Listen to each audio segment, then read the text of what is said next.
যেই ব্যক্তি ফজরের পরে সুবহানাল্লাহি ওয়া বিহামদিহি, সুবহানাল্লাহি বলেন না, সুবহানাল্লাহি ওয়া বিহামদিহি, অনেক বড় না? একবার পড়তে আধা ঘন্টা লাগবে না? যে 100 বার পড়বে সে 1,20,000 নেকি পাবে। কত? 1,20,000 গুনাহ করতে পারবেন? আরেকটা শুনাইলাম না, আরেকটা আছে, তার গুনাহ যদি গাছের পাতা সমান, সমুদ্রের ফেনা সমান, বালির কণা সমান হয়, তারপরে মাফ হয়ে যাবে।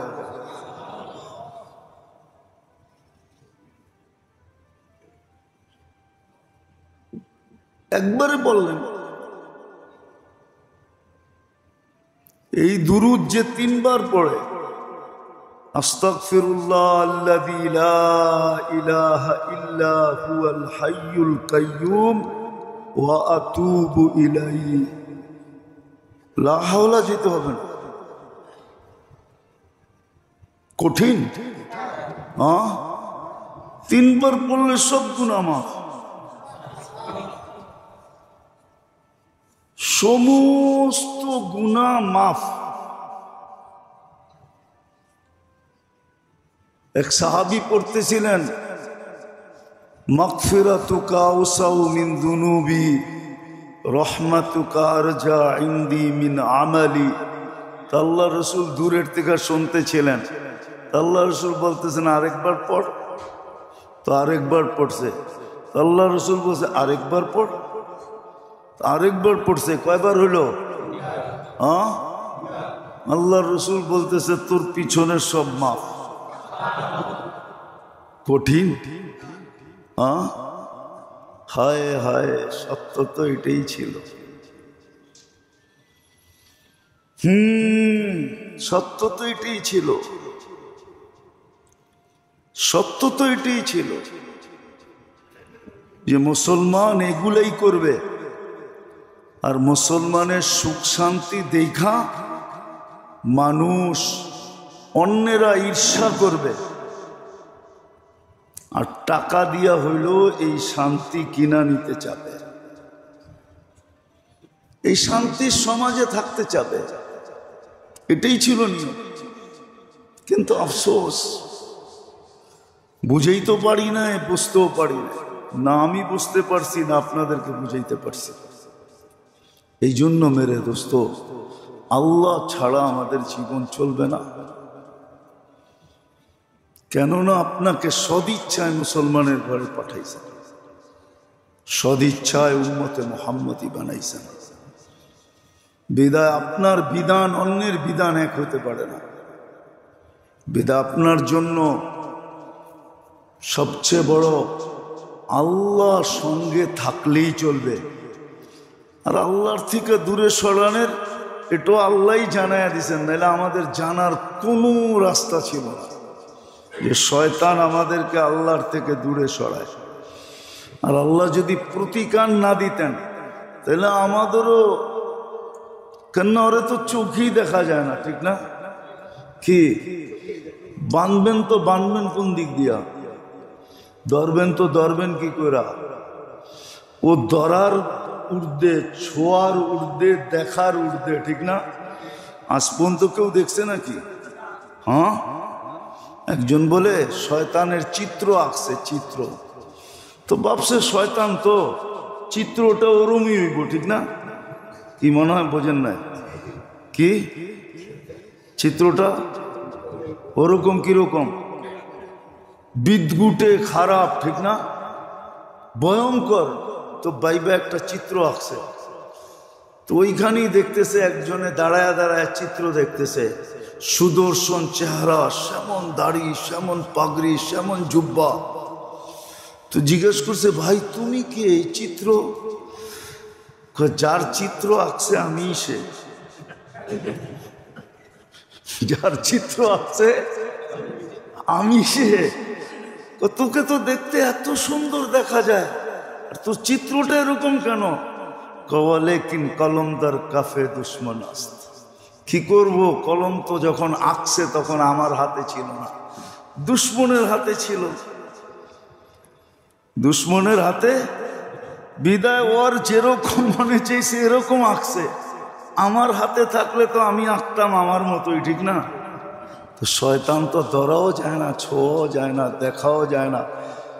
ভাবতে গেলে সঠিক ভাবনাও ভাবা যায় না যে ওর চিত্রটা কিরকম, ঠিক না? তাইলে আমাদের জানার কোনো রাস্তা ছিল না যে ওকে বাগাবো কি করে। এই জন্য আল্লাহ আমাদেরকে পদ্ধতি দিছেন। মেরে দোস্ত, কিচ্ছু না করতে পারেন, কিচ্ছু না করতে পারেন, একটা কাজ করেন। আমি অনেকবার বলছি, আবারও বলতেছি, বিছনায় যায়া মনের থেকে হাত দুটা উঠায়া, আর না উঠাইল শুধু মনের থেকে একবার বলেন আল্লাহ তওবা করলাম। এই শব্দটা কি বলা যাবে না? মনের থেকে বলেন, দিনের ভিতরে 2-1 বার বলেন। সারাদিন কত মানুষকেই তো সরি বলেন, ঠিক না? না বলেন না? বলেন না? না বলেন না? এমন লোক নাই ডেলি 2-1 বার সরি না বলে কাউকে। মাপ চাই বাবা, বলেন না? হ্যাঁ, তো আল্লাহকে 2-4-10 বার এই কথা বলতে অসুবিধা কি? আল্লাহ মাপ চাই। কিন্তু আপনি যাকে বললেন মাপ চাই, সে যতটুকু খুশি হইল আপনি জানলেন না। আমি হাদিস শুনাইতেছি আপনাদেরকে। বান্দা যখন মনের থেকে তওবা করে, তা আল্লাহ সমগ্র আকাশকে আলো দ্বারা সুসজ্জিত করেন। বিশেষ ফেরেশতা আছে, ওরা এই কাজে নিয়োজিত। তো অন্য ফেরেশতারা জিগায় এই সুসজ্জা কেন? তোরা জবাব দেয় আবদু তাবা আবদুম মিন ইবাদিল্লাহ, আল্লাহর বান্দা থেকে একজন বান্দা আজকে ভুল বুঝা আল্লাহর কাছে তওবা করছে। এই খুশিতে এই সচ্চা। এই জন্য ডেলি 2-4 বার আল্লাহকে সরি বলেন, ইনশাআল্লাহ শয়তান থেকে বেঁচা যাবে। বাকি আরো কয়েকটা রয়ে গেছে, সুযোগ থাকলে পরে শোনানো হবে। আল্লাহ যদি হায়াত রাখে, সুযোগ হয়, দেখা হয়, তাহলে ইনশাআল্লাহ শোনানো হবে ধাপে ধাপে। কিন্তু আজকে এটা দিলে গাইথানেন যে ডেলি সকালে হোক বিকালে হোক, যখনই মনে উঠবে তখনই কমসে কম তওবা করব। আর আল্লাহ আল্লাহ জিকির করা মনের মাধ্যমে অভ্যাস করব। পারবেন? হ্যাঁ না? ইনশাল্লাহ কয়া বাইরে যারা ভুলে যাবেন, কেন ও কিন্তু আমাদের সাথেই আছে। ও হাসতেছে, ও বলতেছে মৌলবি তুই যতই তেল মারস না কেন বাইরক, আমি এমন স্প্রে বানাইছি। দেখেন না আধুনিক স্প্রে আসছে এখন, দেখছেন? দেখেন নেটে, দেখেন।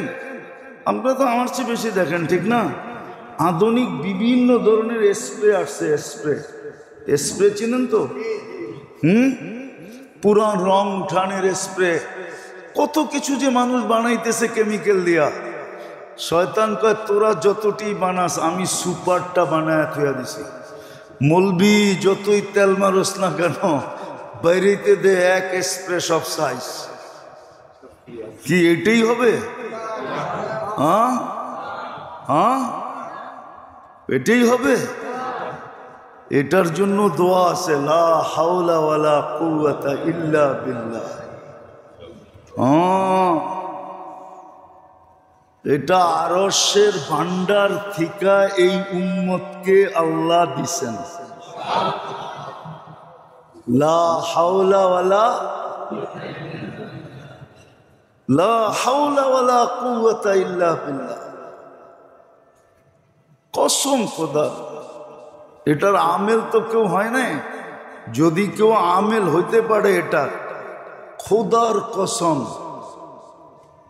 ওই হাত দিয়া খলিফা বুরুজ উঠায় এরকম রেখা দিতে পারবে। ওটার প্রমাণ আছে আমার কাছে। যদি এটার আমেল হইতে পারে, লা হাওলা ওয়ালা কুওয়াতা ইল্লা বিল্লাহর যদি আমেল হইতে পারে, তাহলে ও পাহাড় এরকম আঙ্গুল মাইরা হাতে উঠায়া এরকম দাঁড়া করায় থাকে। কেননা ফেরেশতাদেরকে যখন আল্লাহ আরশ উঠাইতে বলছিলেন, তখন ওরা বলছে কাইফা তাহাম্মালু ওয়া আলাইহি ইজ্জাতুকা ওয়া জালালু, কি করে উঠাবো যার উপরে আপনি স্বয়ং। তো আল্লাহ বলছিলেন কুল্লা হাওলা ওয়ালা কুওয়াতা ইল্লা বিল্লাহ। তো আল্লাহ এমন শক্তি ভিতরে আসছে যে এখন পর্যন্ত উঠায় রাখছেন, যতদিন চাবেন ততদিন উঠায় রাখবেন।